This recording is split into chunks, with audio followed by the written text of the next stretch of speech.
If her attacker had hoped to kill her, it was meant to be a cruel death. Sitara was beaten with a rock, stabbed repeatedly, and then had her nose and lips cut off. She says her attacker was her husband, a drug addict whose habit she refused to fund. From a hospital bed in the western province of Herat, she tried to tell us her story. But her words were unrecognizable, spoken in agony. They had problems before, but it was not like this. If I had known the problem would come to this, I would have killed him with my own hands.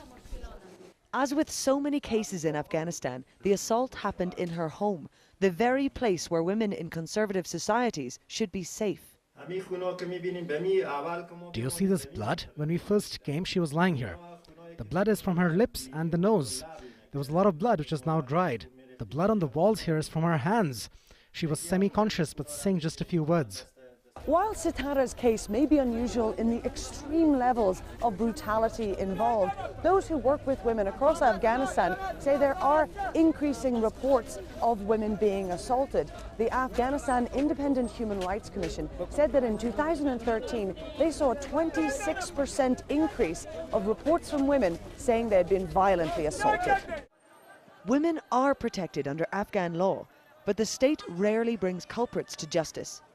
Human rights organizations here say Sitara's case was not only one of the worst they saw, but that her husband is still a free man.